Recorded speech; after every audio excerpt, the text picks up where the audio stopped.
I woke up freezing. Water filled my mouth, and I couldn't breathe. I tried to move, but my body was tiny and weak. I couldn't understand what was happening. I was just working late at the office, and now I was lying outside in some wild forest.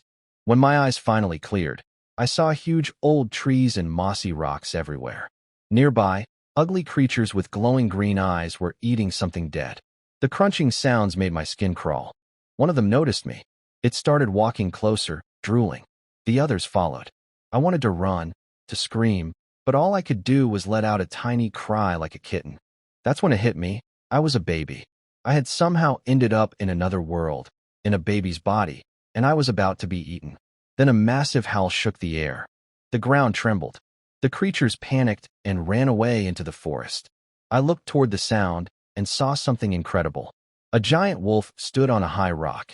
Its fur was silver-white and glowed like moonlight. Behind its shoulders were 6 pairs of huge white wings. Its golden eyes were cold and powerful. It jumped down without a sound and walked toward me. Its shadow covered me completely. I was terrified again, but it didn't smell like blood. It smelled clean, like snow and wood. The wolf leaned down and touched my cheek with its cool nose. Very gently. Then it opened its mouth. I closed my eyes, sure I was done for. But it didn't bite me. It picked me up by the blanket I was wrapped in, so carefully that its huge fangs never touched my skin. I hung in the air as it ran through the forest, fast but smooth. I barely felt any shaking. After a long run, we reached a big cave hidden behind vines. Inside it was warm, dry, and bright from glowing stones in the walls. In the back of the cave, on a soft bed of moss and fur, lay another giant wolf. She was a bit smaller, with softer fur and 5 pairs of wings. Her belly was round. She had just had babies. 9 little wolf pups lay beside her, round and fluffy, nursing and playing with each other. The big wolf, I started calling him Wolf Dad, set me down in front of her. She sniffed me with a puzzled look. The pups wobbled over too, pressing their wet noses against me and making little sounds. She knew I wasn't hers. I smelled different. But something in her eyes changed. She looked at Wolf Dad. He growled softly, like he was explaining. Then she leaned down and licked my face and body with her big rough tongue. It didn't hurt. It felt warm and safe. The cold slowly left my body. For the first time, I relaxed. The cave was warm. The pups were soft and harmless around me. The wolf parents watched over us. I felt safe, really safe. I was so tired I couldn't stay awake. As I fell asleep in that fern nest, surrounded by the pups, one last thought passed through my mind. Wolves aren't so bad after all. I woke up because I was so hungry it hurt. I whimpered without even thinking about it, and the wolf mother moved close right away. She nudged me toward her belly where the milk was. The 9 pups were already there, drinking. The smell made my hunger worse, so I just followed my instincts and started drinking too. The milk was sweet and warm, and the hunger faded fast. Then something pushed me from the side. I turned and saw a wolf pup with icy blue eyes staring at me. It looked annoyed, like I had stolen its spot. It shoved me with its nose and growled. I was too small to fight back. I tried to make a scary face, but I probably just looked silly. The wolf mother noticed and gently pushed the pup away with a warning sound. The little wolf gave up and went back to eating, looking grumpy. Then she licked me softly to make me feel better. After I was full, I fell asleep again, curled up against her warm belly. The pups snuggled around me like little furry heaters. That was how my days went. Eating, sleeping, and living like a baby. Wolf Dad was usually gone, hunting or guarding the territory. Wolf Mom stayed with us, licking and cleaning each of us, keeping us safe. The 9 pups were full of energy. They rolled around, play-fought, and made cute little sounds. They were curious about me, the weird brother who could only eat and sleep. They nudged me, licked my face, and sometimes tried to carry me around like a toy. Wolf Mom always stopped them before it went too far. I started learning their personalities. The blue-eyed one was the bold leader. A silver-gray pup who moved slowly was the gentlest. A smaller female with bright eyes was the smartest of them all. After about a week, my eyes and ears got sharper. I could see the wolf mother's fur glowing under the moonlight. When Wolf Dad came home, the 12 wings on his back made him look incredible. I even started to understand feelings in their howls, warnings, calls, comfort. One day, Wolf Dad brought back a big, colorful bird. The pups barked and tried to rush forward, but Wolf Mom growled and held them back. Wolf Dad tore the bird open, gave the best part to Wolf Mom, then tore off thin strips of meat for us. The pups crowded around with their mouths open like baby birds. He fed each one carefully. When he got to me, he paused. He sniffed me and looked at my soft little gums. Then he placed the smallest, softest piece right by my mouth. The raw smell hit me hard. My human mind wanted to refuse, but I watched the pups eating happily. I saw Wolf Dad's calm eyes and felt Wolf Mom's encouraging lick. I understood. I couldn't be picky. In this wild place, I needed to survive. And to survive, I had to become one of them. I closed my eyes and swallowed the meat. It was hard, but a small warmth spread through my body after. Wolf Dad seemed pleased. He rumbled softly and went back to feeding the others. After that, I started eating meat along with milk. First tiny bits, then small strips. My body slowly got stronger. A month later, I tried to roll over by myself. I failed many times, but finally managed to flip from my back to my stomach. I was so happy I made a loud sound. The chubby silver-gray pup watched me, then tried to copy me, rolling clumsily and barking like it was celebrating with me. I couldn't help but laugh. A few days later, I started trying to crawl. At first, my arms and legs just flailed around uselessly. The pups thought it was funny. They gathered around me, nudging me with their heads, kicking their legs like I did, knocking me over instead of helping. Wolf Mom watched quietly, only stepping in when a pup got too rough. After many tries and many playful interruptions, I finally figured out how to move my arms and legs together. I could crawl forward, slowly, inch by inch. The clever little female wolf jumped ahead of me and wagged her tail, looking back like she was cheering me on. I crawled as hard as I could, chasing after her. There I was, a human baby crawling around with 9 silver-white wolf pups inside a warm, glowing cave, watched over by their beautiful winged mother. It was strange, but my heart felt completely at peace. This was my home. Almost a year passed in the wolf den. I could crawl fast and even stand up for a little while if I held on to Wolf Mom or the cave wall. My teeth had grown in enough to chew tougher meat. I knew all 9 of my wolf brothers and sisters well by now. We played and wrestled together in the fern nest, though I always lost. They brought me shiny stones and strange fruits to play with. The blue-eyed leader still nudged me sometimes, but not to push me away anymore. More like saying hello. I would reach out and rub his furry face, which always confused him. The clever little sister would laugh her soft, woo, laugh nearby. I learned to understand the wolves' voices. Wolf Dad's deep growl meant warning. Wolf Mom's long call meant come home. I could even feel what my siblings meant when they cried or barked. Hungry, happy, sad, or wanting to play. I tried making sounds too, but my human voice couldn't howl like theirs. Still, we understood each other through looks and small movements. Wolf Dad always brought me something special from his hunts, sweet berries, crunchy roots, even a piece of cool ice once during the hot days. Wolf Mom curled around me every night, covering me with her warm tail. Those days were simple and safe. I almost forgot my old life. I truly felt like part of this family. Then one day, everything changed. Without warning, voices exploded inside my head, broken and muffled, like a memory forcing its way out. One voice was shaking. Are you sure? What if someone finds out? Another voice was harsh and cold. Be quiet. A baby thrown at the edge of the wild forest won't survive. No one will know. From now on, my son will be the young master of the Lin family. Then silence. I froze. The stone fell from my hand. I wasn't abandoned by accident. Someone switched me with their own child and threw me into the forest to die.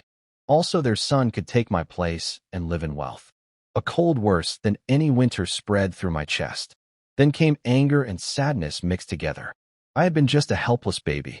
How could anyone do that? Wolf Mom noticed something was wrong. She came over and rubbed my face with her warm nose, making soft sounds. My siblings pressed their furry bodies against me. Their warmth slowly pushed the cold away. I grabbed Wolf Mom's nose and held on tight. I told myself to calm down. I had survived. I had a real family now, a better one. But I would never forget what was done to me. One day, I would find the truth. Still, that thought worried me. No matter how much the wolves loved me, I was human. Someday, I would have to face the human world. When that day came, would my wolf parents feel I was leaving them behind? My feelings were a tangled mess. Then, something new happened in my body. Maybe from all the wolf milk and powerful meat I had eaten, I felt a faint energy moving inside me. I copied how Wolf Dad rested, lying still, breathing slowly, and tried to feel that energy. The moment my mind went quiet, a cold voice spoke inside my head. Daily intelligence system activated. Beginning service. My eyes shot open. A system? Like the ones people get in stories? It was real, and it had just turned on inside me. Then it gave me its first message. Wolf Dad would meet his old enemy, the thunder-winged flying tiger king, at the northern Blackstone Canyon around noon. They would fight, but hold back. Dad's left front paw would get a small scratch.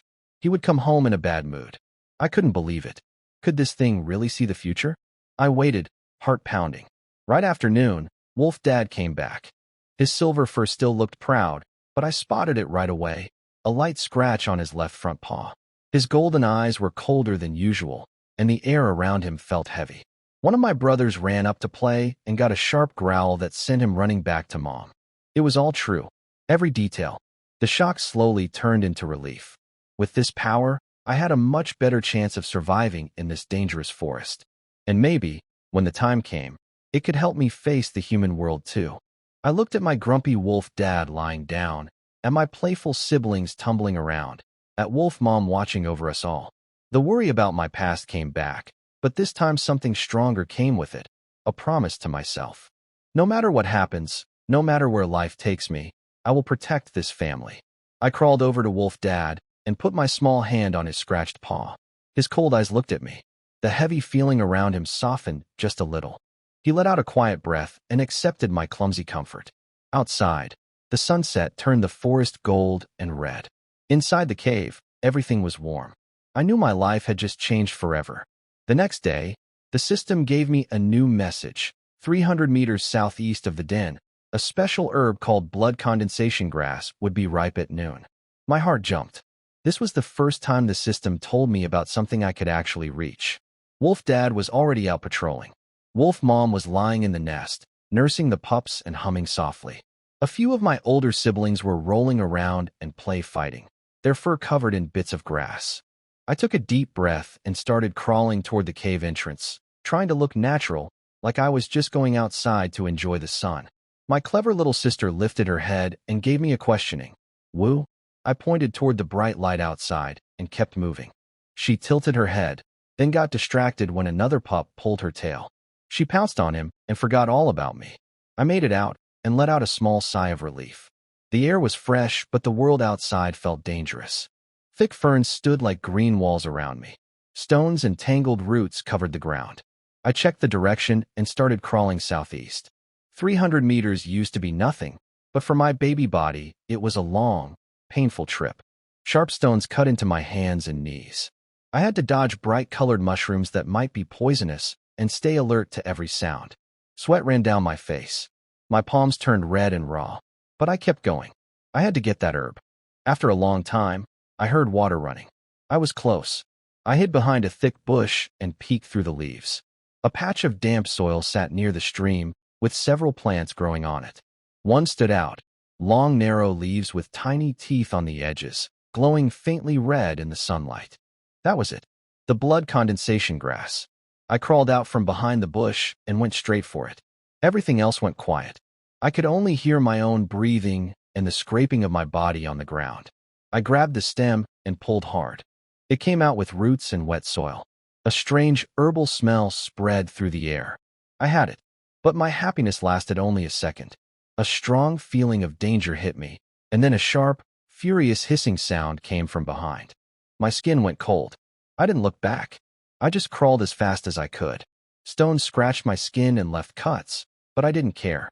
I kept going until the feeling of danger faded. Then I collapsed onto soft grass, gasping for air. Sunlight hit my sweaty face. The herb was still tight in my hand, its red leaves glowing even brighter now that it was fully ripe. After I caught my breath, I wondered how to use it. I tore off a small leaf and chewed it. The taste was so bitter I almost spit it out, but I forced myself to swallow. Soon, a gentle warmth spread from my stomach. The cuts on my body started to feel warm and itchy. They were healing. It worked. I tore off 2 more leaves to eat, then carefully hid the rest of the herb under the animal skin I slept on. That evening, Wolf Dad came home. He stepped inside, sniffed the air, and his golden eyes glanced at me. He seemed to notice the strange smell, but he said nothing. He just lay down to rest like always. I quietly let out a breath of relief. A proud feeling filled my chest. For the first time, I had done something on my own, not waiting for the wolves to feed me, but going out and getting what I needed with my own hands and the system's help. It had been scary and hard, but it was worth it. I lay on my animal skin bed, feeling my wounds slowly heal, and drifted off to sleep. Over the next few days, the system mostly gave me small, simple things. Which tree nearby had fruit almost ready to pick? Which direction the rain would come from in the afternoon? Nothing big, but always right.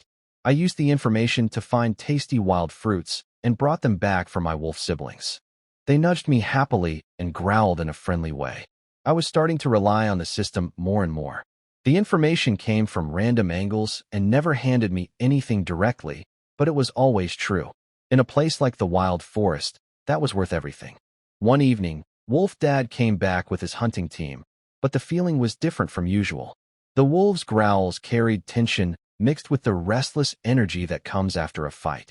The adult wolves dropped things at the cave entrance, not prey this time. Torn pieces of clothing with dark dried stains. Broken metal blades with bent edges. A mud-covered backpack made of some tough material. The smell of blood and death filled the cave fast. A few of my siblings tried to sniff the strange objects, but an adult wolf growled sharply and pushed them away. Those human things carried a bad feeling. My heart sank. Those belonged to people, and judging by the state of everything, those people were gone. I waited until the adults weren't watching, then crawled closer, pretending to play with my brothers. The smell got stronger, metal mixed with something sickly sweet. The clothes were camouflage fabric, but in a style I had never seen before. The weapons were well-made alloy blades, but they had been useless against whatever broke them. Then I spotted the flattened backpack. Its material was tough, dirty and stained, but not torn. My heart beat faster as I opened the straps.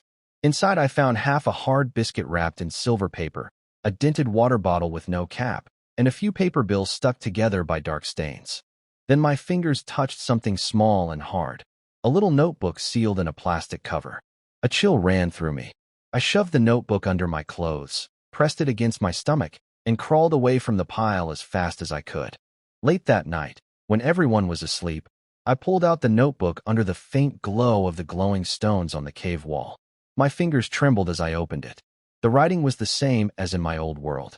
The first pages had rough drawings and notes about herbs in the forest, what they did, and the habits and weak points of several low-level beasts. A simple survival guide. Then the handwriting got messy and turned into diary entries. The writer had lost track of dates. Their team had taken a job near the outer zone of the forest, hunting for something called a ghost-face vine. The pay was bad. Then they ran into a herd of blood-fang boars and lost a teammate. A few days later they found their target, but it was guarded by a creature called an ironhide lynx, stronger than they expected. The information they had been given was wrong. Another teammate died protecting the group. Only 2 were left, lost somewhere deep in the forest. The diary ended there.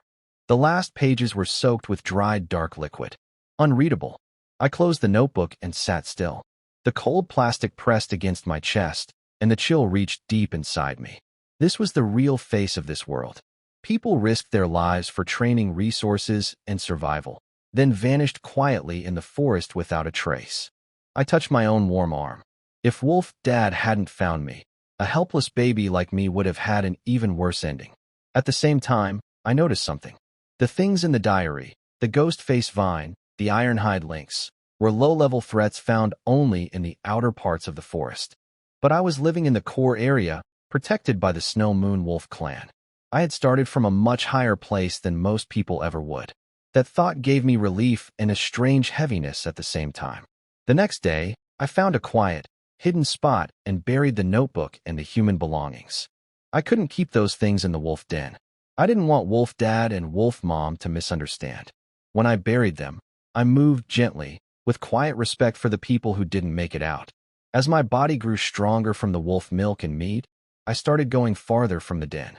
Sometimes I followed the adult wolves when they patrolled the edges of our territory.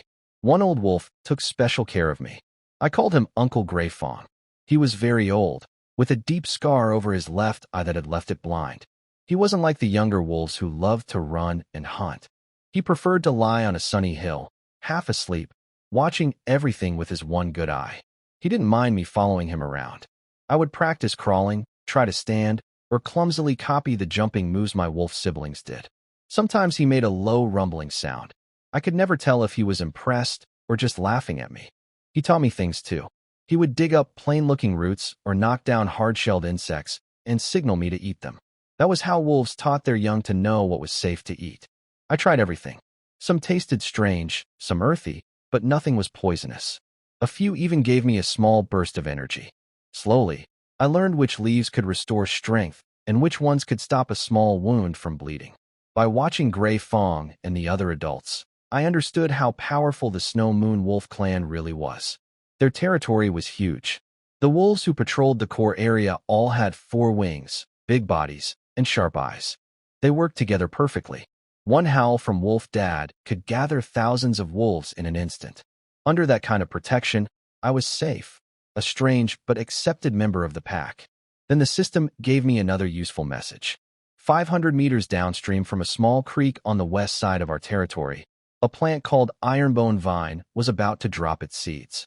The beast guarding it, a claw weasel, was in the middle of shedding its fur. Its exposed skin made it weaker and slower than usual. Ironbone vine. Even the name sounded like it could make my bones stronger. I set out right away. I moved faster now. The calluses on my hands and knees protected me from the rough ground. When I got close, I heard sharp squeaking and the sounds of a fight. I hid in the thick grass and peeked through. A creature about the size of a house cat, the claw weasel, was fighting a big lizard covered in yellowish-brown scales. The lizard was almost as long as a grown man is tall. They were both trying to get the dark brown vine growing from a crack in the rocks. I held my breath and waited. They were evenly matched. The weasel was quick, darting in to attack. The lizard had thick skin and swung its heavy tail like a whip, sending dust everywhere. Finally, the weasel found an opening. It jumped onto the lizard's back, dug its claws between the scales, and bit down on its neck. The lizard thrashed wildly and threw the weasel into a rock. The weasel hit hard, twitched, and went still. The lizard was bleeding from its neck now, breathing heavy, its small eyes scanning the area as it crawled slowly toward the vine. This was my chance. I couldn't wait any longer. I burst out from the grass, grabbed a sharp stone, and screamed as loud as I could. The lizard froze. It turned its cold eyes on me, tongue flicking fast, hissing a warning. My heart was pounding so hard I could hear it. But I didn't run. I waved the stone and kept shouting, trying to scare the wounded creature away. It watched me for a moment, then seemed to decide I was too small to be a real threat. It turned back toward the vine. Then a gray shadow flew down from the slope like silent lightning. I barely saw it move. Uncle Gray Fong. He landed on the lizard's back. His one good eye flashed cold. He opened his jaws and with a single sharp crack, crushed the lizard's head. The creature twitched and went still. It was over in a heartbeat. I collapsed to the ground, gasping, my back soaked with cold sweat. Gray Fong shook his head like he didn't enjoy the taste. He walked to the vine and pawed at it. Small black seeds, a bit bigger than grains of rice, fell from the dried pods. He pushed them toward me with his nose and made a short, gentle sound, almost comforting. Then he picked up the unconscious weasel in his mouth and walked calmly into the forest, like he had done nothing special at all. I looked at the dark seeds on the ground, then at the direction he had gone. A warm, complicated feeling filled my chest. I picked up the seeds carefully and held them tight. This time, Uncle Gray Fong had saved me. Next time, I would have to do it on my own. I could feel Wolf Dad watching me.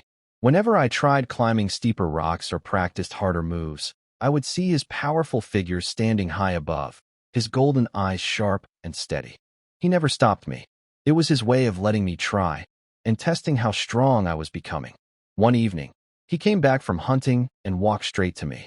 He lowered his head and dropped something from his mouth, a bright green fruit the size of my fist, covered with glowing cloud-like patterns. It hit the ground with a thud and released a smell so rich and sweet it filled the air. The system spoke in my mind right away. It called it an azure vein spirit fruit. Pure wood energy, perfect for strengthening a young body. It would toughen my bones and open my energy channels. But it warned me, the cleansing process would hurt. A lot. I didn't hesitate.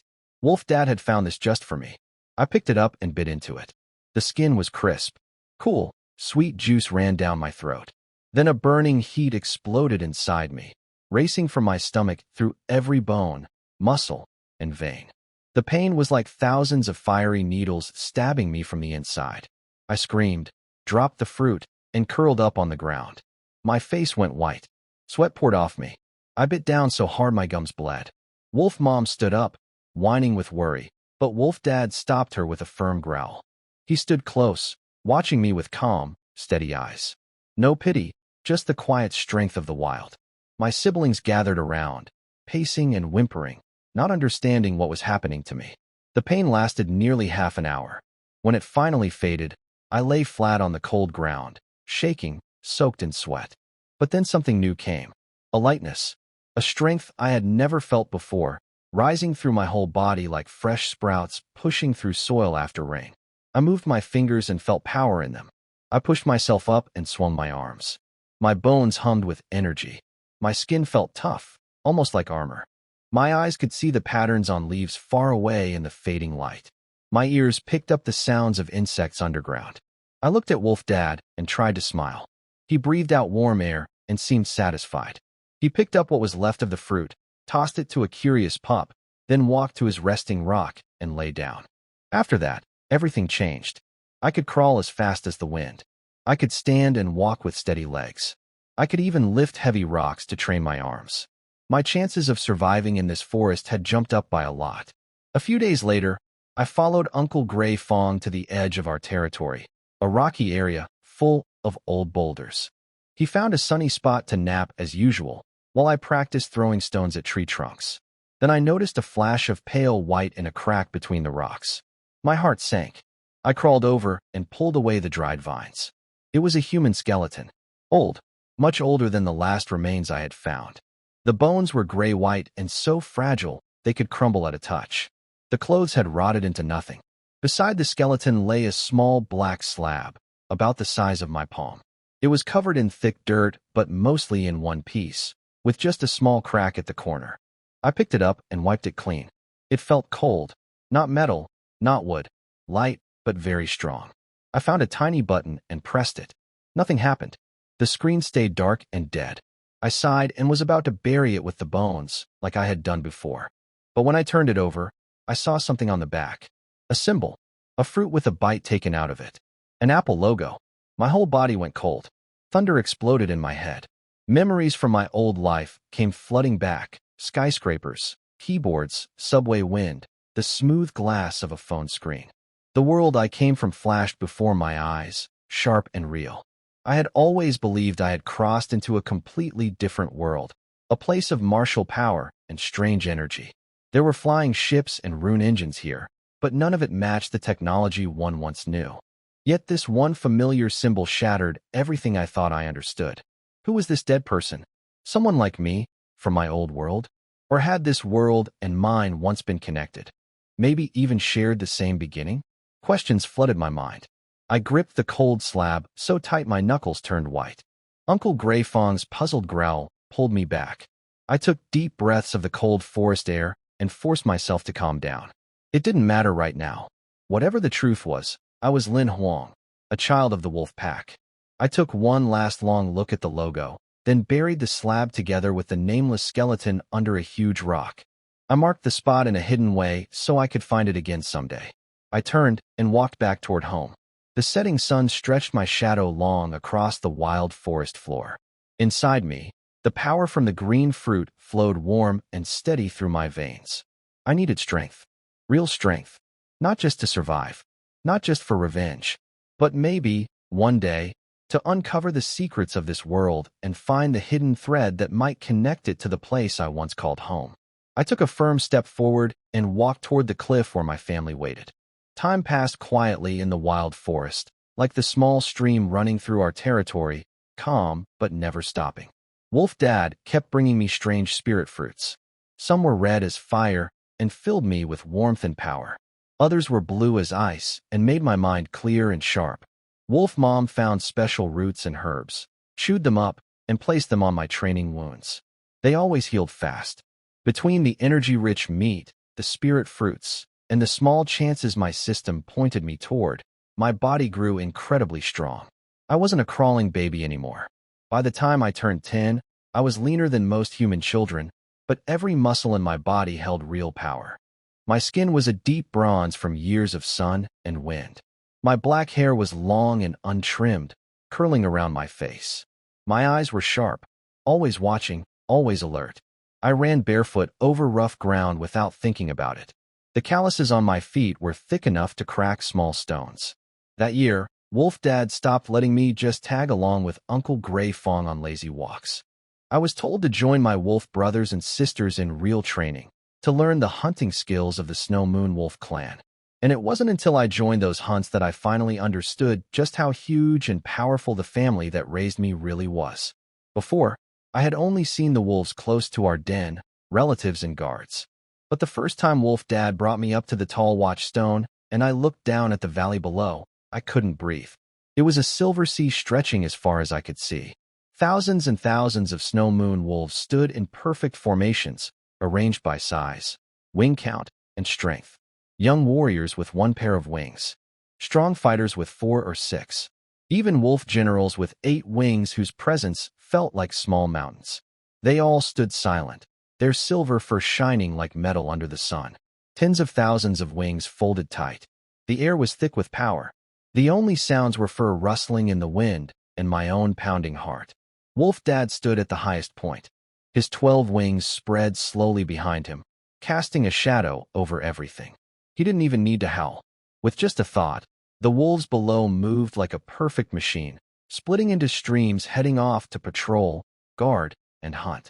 The ground shook beneath them. I had heard the wolf uncles say our clan ruled nearly a third of the ancient forest. But words were nothing compared to what I saw, that endless silver tide filling the land and sky. For the first time, I truly understood how lucky I was. I had been adopted into the royal family of an empire. My 9 siblings had grown too. Their soft cub fur was gone. They were bigger than fine horses now, their shoulders reaching a grown man's chest. Their silver coats shone bright, their muscles smooth and powerful. Strong wings had grown beneath their ribs. They couldn't fly long distances like Wolf Dad yet, but short flights and gliding were easy. Around me, they were still playful and teasing. But in training or on a hunt, their eyes turned cold and focused. They were top predators. They still looked out for me, slowing down during training, keeping me in safer spots during hunts. My first real group hunt was against a level 4 armored rhino that had wandered into our territory. It had thick skin and enormous strength, but was slow to turn. Wolf Dad didn't fight. He stood on a high slope like a commander, giving deep, steady orders. Nearly 50 young wolves, led by adults, spread out silently to surround the beast. I was placed on a flanking team with my leader brother and my swift sister. I gripped a simple spear made from sharpened beast bone. My palms were a little sweaty, not from fear, but excitement. The rhino spotted the trap and charged in one direction, horn lowered. The wolves there leapt aside, growling to draw its attention. At the same time, our flanking team moved. My sister shot forward like silver lightning, sweeping past the rhino's blind spot and leaving claw marks on its softer side. The beast roared and tried to turn. Now, my brother held the signal. I understood. We charged from the other side. My brother pounced on the rhino's hind leg, using his weight to throw it off balance. I aimed carefully and drove my bone spear into the beast's weaker rear flank. It sank half a foot deep. Not enough to kill something that big, but enough to make it furious. The rhino kicked my brother loose and swung its tail at me like a steel whip. I rolled just in time. The tail smashed into the ground, leaving a deep trench where I had been standing. Attack once, then pull back. Never be greedy. That was what Wolf Dad always taught. Our distraction worked. While the rhino focused on us, 3 four-winged wolves dove from the sky and landed on its back, attacking the weak spots around its neck and spine. The rhino went wild, jumping and rolling. One wolf got thrown hard into a tree and couldn't get up, but the other 2 didn't run. They attacked even harder, biting at the rhino's eyes and nose, holding it down. Meanwhile, two wolves from nearby rushed to the fallen one, nudging it gently, encouraging it to stand, and shielding it from further harm with their own bodies. Never abandon. Never give up. That belief ran deep in the blood of the Snow Moon Wolf clan. Their sacrifice bought enough time. From the high slope, Wolf Dad let out a single commanding howl. The strongest wolves, the assault team, had been waiting at the edge. At that sound, they launched forward like silver arrows. They dodged the rhino's horn and slammed into its chest and throat with full force.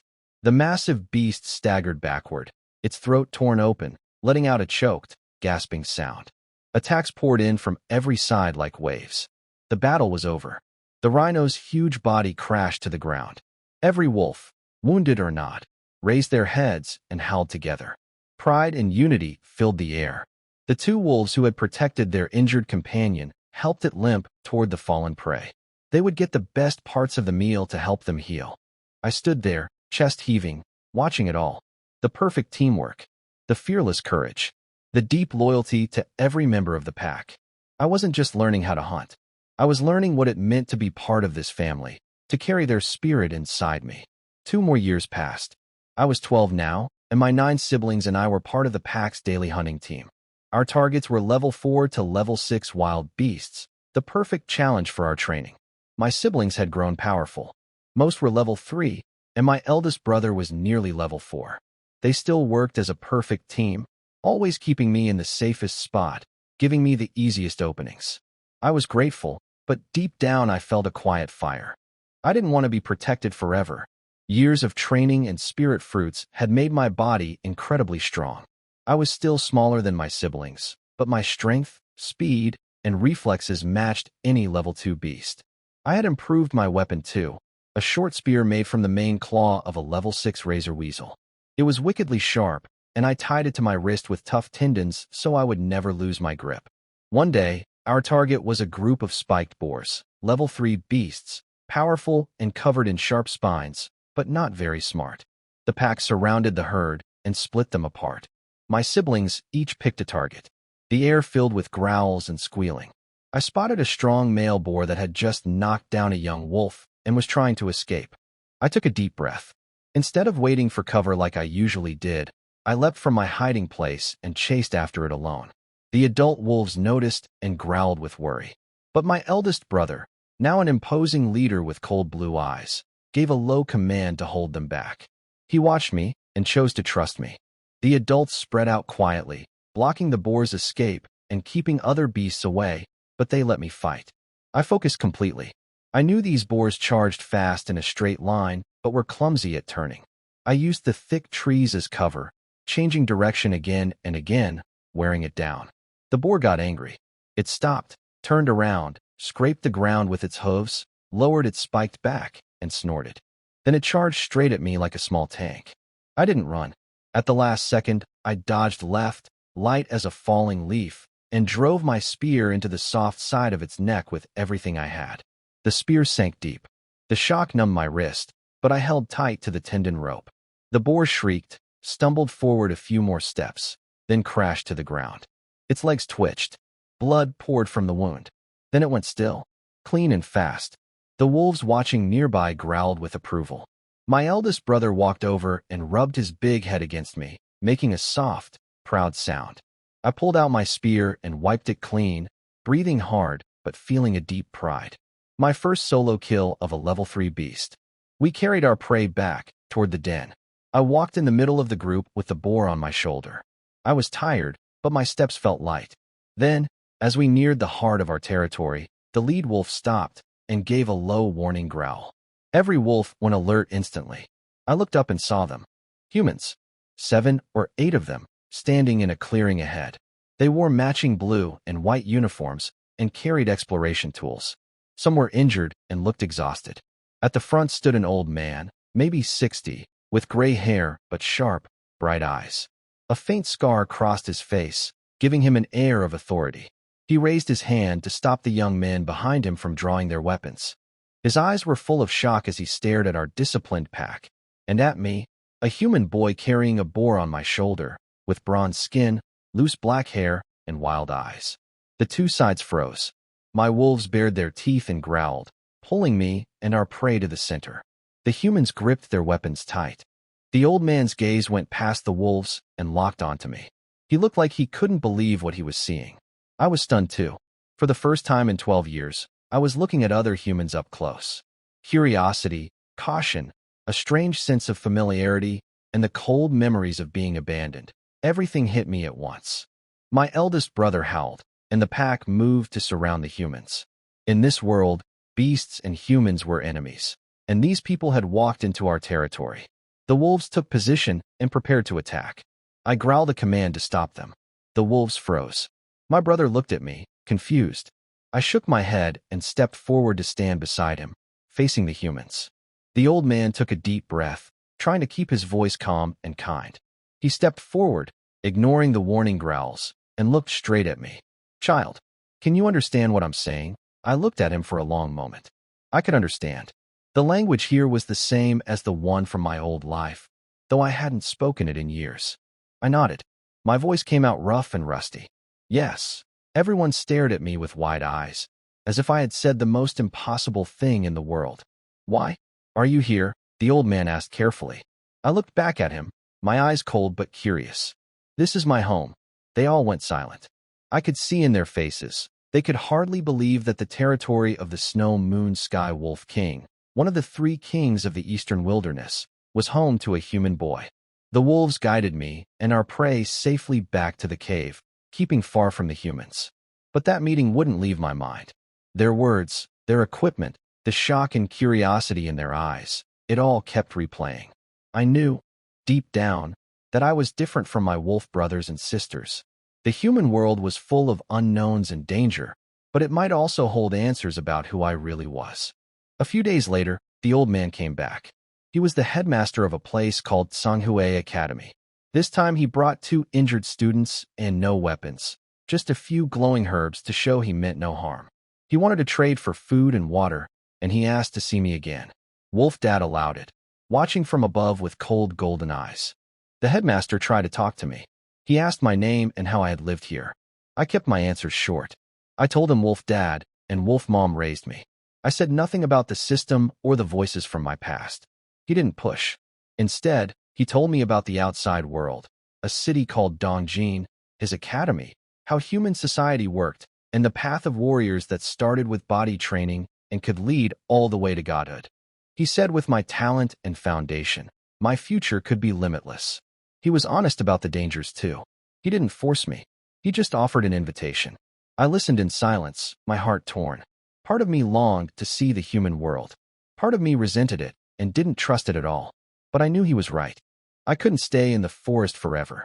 No matter how kind my wolf family was, I had to face my own future eventually. That night, I went to Wolf Dad. His huge golden eyes glowed in the moonlight. I told him what I was feeling, using broken human words mixed with wolf growls. I wanted to see the human world. I wanted to learn, grow stronger, and understand who I truly was. He was silent for a long time. Then he lowered his head and touched his cold nose to my forehead. He let out a long, deep howl, full of worry and reluctance, but underneath it all, understanding and support. Then he nudged me to follow him. He led me to a cave at the foot of the main mountain, a place I had never been. I always thought it was just another den. The passage was dark and narrow, but it opened into a large, dry chamber. What I saw made me hold my breath. Piles of human objects were stacked like small mountains. Weapons and armor filled one corner, spears, blades, shields, even broken crossbows covered in runes. Some were rusted, others still sharp and cold. Nearby lay crystals of every color, red as fire, blue as ice, some crackling with faint lightning. Most were dusty, but they still pulsed with hidden energy. Stacks of books made from strange hide and special paper lay on the ground, their covers torn, pages filled with dense writing and diagrams. And beneath the cave wall sat a small pile of plain-looking metal bracelets. Wolf Dad growled softly, pawing at the bracelets, books, and crystals, then looked at me. His eyes seemed to say, "These might help you." I understood. Over the long years, the Snow Moon Wolf clan had collected these things from human adventurers who entered their territory and never made it out. The wolves didn't know the exact value of these items, but they could sense the energy inside them. Now Wolf Dad was giving all of it to me. I grabbed a few crystals, 2 bracelets, and 2 books, then hurried outside to find the headmaster. When he saw what I was holding, his scarred face twitched with shock. He could barely keep his voice steady. He told me the crystals were elemental inheritance stones: fire, ice, and lightning.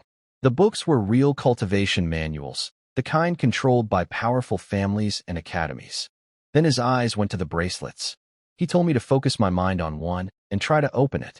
I picked up a dark silver bracelet and concentrated. At first nothing happened. Then I felt a faint resistance, pushed through it, and suddenly a small space appeared in my mind, like a tiny room, filled with scattered clothes, dried food, glowing stones, cards, and books. The headmaster was thrilled. He told me to store everything valuable inside: the crystals, the books, anything useful. The space would keep them safe until I needed them. I ran back into the cave and started loading everything I could into the bracelets. I found 13 that worked as storage bands, each with different amounts of space. I put 2 fully loaded ones on my wrists, hidden under my sleeves. The largest one I kept for daily things and a few important items. When I finished, I took one last look at that treasure room, then followed Wolf Dad out. These were gifts from my wolf family, and they would support me on whatever path lay ahead. Then came the moment I had been dreading. Wolf Mom licked my cheeks and hair over and over, making sad whimpering sounds, like she was trying to remember my scent forever. She set a big pile of dried meat and my favorite fruits in front of me. My 9 siblings crowded around, nuzzling me, licking me, making soft crying sounds. My eldest brother placed one of his sharpest baby teeth in my palm and nudged me with his head, as if telling me to be strong. My clever 6th sister brought a soft cloak made from animal hide and clumsily tied it around me. Uncle Gray Fawn came forward. He looked at me with his one good eye, licked my palm hard with his rough tongue, then quietly moved aside.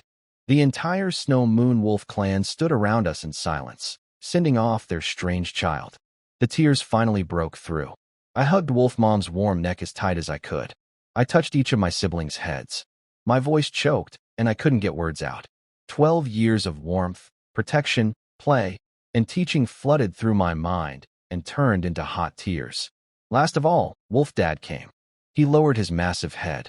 I threw my arms around it, buried my face in his silver fur, and my whole body shook. He stretched out his tongue and gently licked away my tears one final time. Then he raised his head and let out a deep, powerful howl that echoed across the entire forest. It sounded like a declaration and a farewell all at once. He nudged me gently toward the headmaster. I walked away slowly, looking back every few steps. I saw the huge cave, Wolf Dad and Wolf Mom standing at the entrance like silver mountains, my brothers and sisters pawing the ground and crying, the silent wolf pack stretching into the distance. Finally, I wiped my tears hard, turned around, and didn't look back again. I walked to the headmaster. He patted my shoulder gently and sighed. He handed me a set of human clothes. "Child, let's go." I put them on. The rough fabric felt strange against my skin. I walked barefoot beside him, feeling the firm ground of the wilderness one last time. When I stepped out of the dense forest, bright sunlight washed over me completely. Ahead was a simple dirt road leading toward the human world. At the end of it waited a future I knew nothing about. I stopped and looked back one last time at the vast wilderness that had been my home for 12 years. Then I squeezed the cold wolf tooth in my hand and took my first step toward the world of humans. I stepped onto the hard dirt road, barefoot and silent, following Director Ouyang Ming and his frightened students. The sunlight was blinding. The smell of grass, trees, and wolves was gone. In its place was strange dust and the hum of human energy. Ouyang Ming slowed down to walk beside me. He looked at me with pity in his eyes, a boy with black hair and the wary, lonely gaze of a wolf. "Child," he said gently, "now that you're in the human world, you should have a name. How about I help you?" "Lin Huang." My voice came out cold and rough. He blinked. "What?" I looked him straight in the eyes. "Lin Huang." He went quiet for a moment. Then he nodded with a warm smile. "Lin Huang. A good name. You don't forget your roots." I said nothing more and kept walking. The gravel road meant nothing to my feet. The calluses I had built over 12 years blocked out everything. Over the next 3 days, Ouyang Ming taught me about the human world as we traveled. He drew a simple map on the ground with a stick. The Human Federation held the safer northern lands. The imperial capital was the center of power, home to 2 of the 5 holy kings. There was Jinmen, a port city with busy trade routes. Mordu, the richest city, full of opportunity. Dozens of large cities and hundreds of small settlements were scattered across the land. To the south, east, and west stretched endless wild forests, full of powerful beasts, rare treasures, and ancient ruins. That was where adventurers went to train and seek fortune, and where the front line against beast invasion stood. We had come from just a small edge of the eastern wilderness. He pulled out a leather wallet and showed me Federation currency, banknotes with complex patterns, ranging from 1 to 1,000 yuan. Then he held up a semi-transparent crystal card that shimmered with flowing light. He explained it was linked to a person's identity, used to store digital money for big purchases, cultivation resources, or powering technology. I looked at the card, then quietly raised my wrist. With a thought, a pile of items appeared on the ground between us.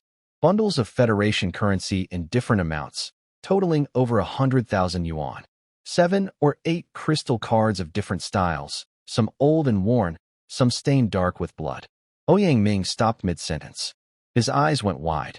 He stared at the pile, then at me, and the corner of his mouth twitched. He seemed to remember that I had inherited the entire collection of the Snow Moon Wolf clan, everything they had gathered from human adventurers over countless years. He cleared his throat awkwardly. It seems, you are not short of money. He told me to put everything away and warned me not to show my wealth. Many of the crystal cards were anonymous, but I still needed to be careful. Then he showed me a communicator, a thin, transparent panel the size of a palm. It could make calls, show video, search for information, navigate maps, and handle small payments. It ran on spiritual energy or batteries. He said he would get me one when we reached the academy. I listened closely. The technology here was different from what I remembered from my old life, but not completely. The basics overlapped with my faded memories. At least I wouldn't be totally lost. The students traveling with us grew curious about me after their initial fear wore off. A few brave boys tried to come closer, to ask about the wolves or offer me dried food. But every time someone got within 3 meters, I would turn my head. My eyes locked onto them without any expression, cold and sharp, the way a wolf watches movement. They felt the invisible pressure and the faint scent of blood on me. Their faces went pale, and they backed away, not daring to try again. I could hear them whispering. His eyes are terrifying. Is he really human? He feels colder than a beast. I heard he grew up with wolves. He's a wolf child. My hearing was far sharper than theirs. I caught every word. But I didn't care. Names and titles meant nothing to me. Only strength mattered. On the evening of the 3rd day, a city appeared on the horizon, a grand mix of modern technology and ancient defenses. Tall alloy walls shimmered with cold light. A faint energy shield flickered above them. At the gates, traffic was busy, energy vehicles on the ground, small flying devices in the air. People dressed for easy movement, many carrying weapons, all giving off a strong presence. We've arrived at Dongjin City, Ouyang Ming said. One of the key towns on the eastern border and home to MANHWA Academy. Walking into Dongjin City, every sound and energy wave made my muscles tense. My eyes sharpened, scanning every person who passed by like a lone wolf entering unknown territory.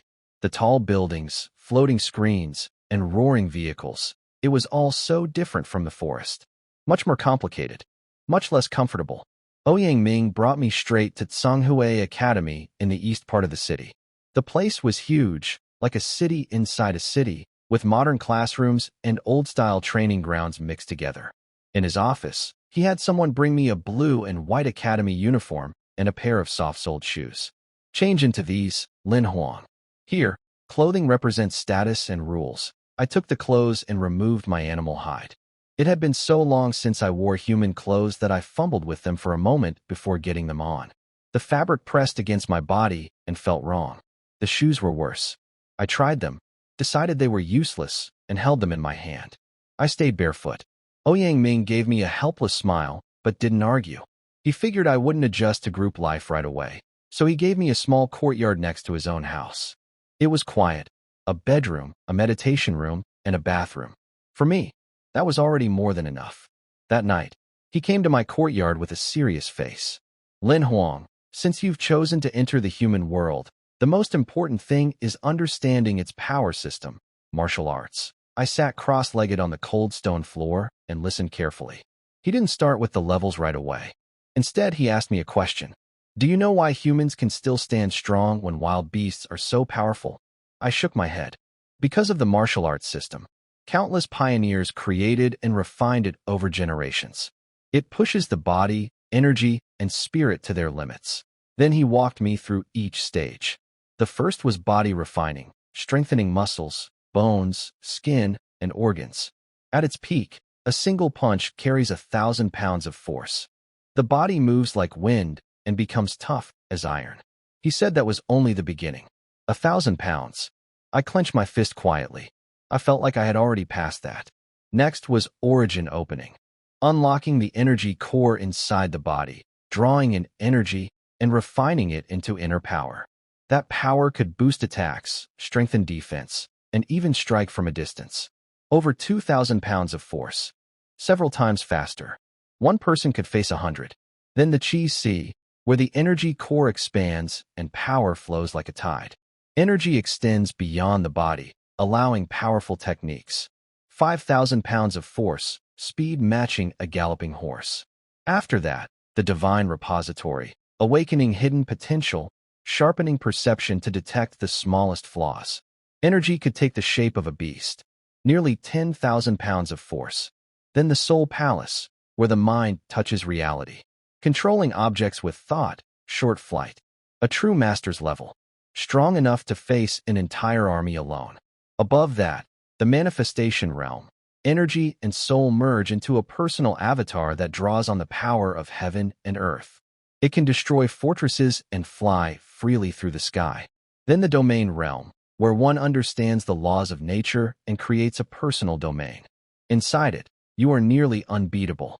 Founding a sect or ruling a region begins here. At the very top of known power stood the Saint Realm. Ouyang Ming's voice filled with deep respect. The 5 Saint Kings of the Federation each had the power to destroy cities. They were the pillars holding up all of humanity. And beyond that, the divine realm, only found in theories and old legends. Like a god, but in thousands of years, no one had proven they reached it. Then he turned to me. Wild beasts follow a similar path. Levels 1 through 3 match body refining. Level 4 is origin opening. Level 5, Chi Si. 6, divine repository. 7, soul palace. 8, manifestation. 9, domain. Level 10 is a saint beast, equal to the saint realm. He looked me in the eye. Your wolf father is a level 10 saint beast. One of the invincible kings of the wilderness. I sat in silence, matching each level against what I felt in my own body. I knew that the foundation wolf dad had given me was far above what ordinary people started with. My physical strength alone might have already reached the origin opening level. The next day, Ouyang Ming arranged for him to join a class in the first-year high school at MANHWA Academy. When this barefooted, black-haired, cold-eyed boy with an aura of distance entered the classroom, the lively room instantly fell silent. All the students looked at him with curiosity and a bit of fear. The teacher briefly introduced the new student, Lin Huang, from the wilderness forest. Lin Huang's arrival was like a sharp-edged stone thrown into a calm pond, causing subtle ripples in Class 3 of the first-year high at MANHWA Academy. In class, he sat like a silent sculpture. During the cultural theory lesson, the teacher explained the wild beast encyclopedia. When they mentioned the shadow flame Chilean leopard, all the students instinctively looked toward the corner where Lin Huang sat. The projection screen displayed a fierce Black Panther image, covered with what looked like burning dark patterns. The basic habits listed it as solitary and fire attribute. Lin Huang's face was expressionless, but his eyes were intensely focused on the image. His fingers unconsciously tapped lightly on the desk, as if evaluating its pouncing trajectory and explosive power. The teacher casually asked, "Does anyone know any other notable habits of the flame spirit leopard besides what is recorded in the textbook, such as living alone or its fire attribute?" The entire class fell silent. Just as the teacher was about to continue, a hoarse, not very loud, but very clear voice came from the corner. In the night shadow, it growls softly. This is not to scare, but to resonate with prey's fear and weaken their will.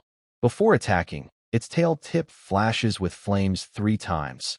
This is a sign of muscle readiness, not showiness. After being injured, it eats blazing rocks to heal itself, but it prefers to lick its wounds alone. The voice suddenly stopped. Everyone in the class, including the teacher, stared at him in shock. The textbook only said, lives alone, ambushes skillfully, masters advanced fire abilities. Where did such detailed, even coldly observant descriptions come from? The teacher opened his mouth, but finally just said dryly, Lin Huang's knowledge is quite special. Let's continue. Lin Huang had already lowered his eyes, as if he wasn't the one speaking just now. The cafeteria was the most obvious place where he stood out. During lunch, the noise was deafening. Lin Huang carried a mountain of meat and found a corner to sit down. He didn't use utensils, grabbing a large piece of tender meat with his hands, stuffing it into his mouth. His sharp teeth tore through it quickly, swallowing in a flash, eyes still alert and protective as he looked around. Juice dripped down his chin, but he paid no attention. Look how he eats, like he's been starving for days, using his hands. So dirty. Shoo. Be quiet. I heard he was raised by wolves. The whispers never stopped. Some older students wanted to pick a fight, deliberately bumping into him as they passed with their trays. But before they could get close, Lin Huang suddenly looked up sharply. His cold, emotionless eyes locked onto them instantly, and he let out a very low, beast-like growl. The dangerous aura in that moment made the bullies' scalps tingle, their hearts pounding. They instinctively avoided him, no longer daring to provoke. He quickly finished all his food, licking the oil off his fingers. Then he stood up and left.